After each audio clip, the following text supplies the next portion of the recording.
In a sunlit kingdom bordered by the restless sea, a princess named Neca lived amid opulence, the cherished daughter of King Odi and Queen Amara.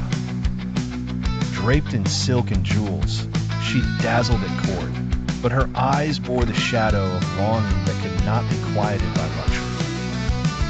Across the golden sands beyond the castle walls, a humble fisherman named Tob struggled daily with meager catches.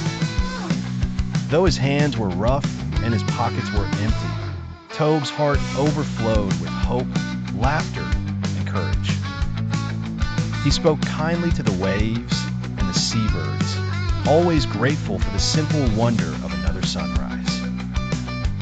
One morning, disguised in plain cloth, Neca escaped her gilded prison, crossing paths with Tob on the beach as he grappled with a net heavy from the bounty of the sea. He looked up, his brow flecked with salt, and greeted her warmly despite not recognizing her. She helped him haul the net, and in that moment, she saw strength unmarred by pride and eyes that shone not with greed, but with earnest joy. To Tob, the stranger was a welcome companion among the solitude and salt spray. Curiosity grew into friendship as days ebbed into weeks. With every sunrise, Neca found herself drawn back to the fisherman's side, sometimes concealed, sometimes revealed, talking of dreams, burdens, and secrets. Tob shared his world, the patience required to draw life from the sea, the small pleasures of mended nets, and the hope of having more than merely enough to survive. Neca confided her loneliness and the crown's heavy demands to what a prince not of her choosing. Their hearts entwined slowly, their laughter and shared silences more precious than any jewel. Under the shade of cliffs and the glow of moonlit tide, love blossomed quietly amidst the untamed beauty of the ocean's edge. Inevitably, duty called with a cruel voice. The king decreed a royal union with a wealthy prince, a match to secure alliances and legacy.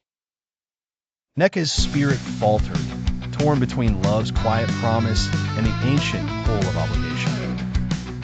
Tob, unable to bear her anguish or his own powerlessness, made a desperate choice. On the night of the royal announcement, Tob appeared at the palace gates, lit by a flickering lantern and carrying only a humble fish as a token of his devotion. He found Neca and offered her future on the uncertain tides. She wept softly, already having chosen him in her heart. With aid from a compassionate guard, they slipped from the palace and melted into the night.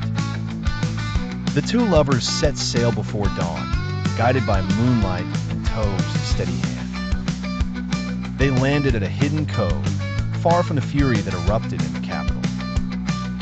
For days rumors swirled, until a great storm swept the coast. Fishermen spoke of Tob's courage as he risked his life to save others, earning respect from those who once doubted him. Tales of the runaway princess softened over time, transformed into legend. In his heart, even King Odi could not deny the nobility revealed in Tob's deeds. Neca and Tob built a humble home by the sea, where laughter echoed and love was their true inheritance. The people would visit, eager to hear their tales, and learn that happiness is not measured in gold, but in the courage to follow one's true heart.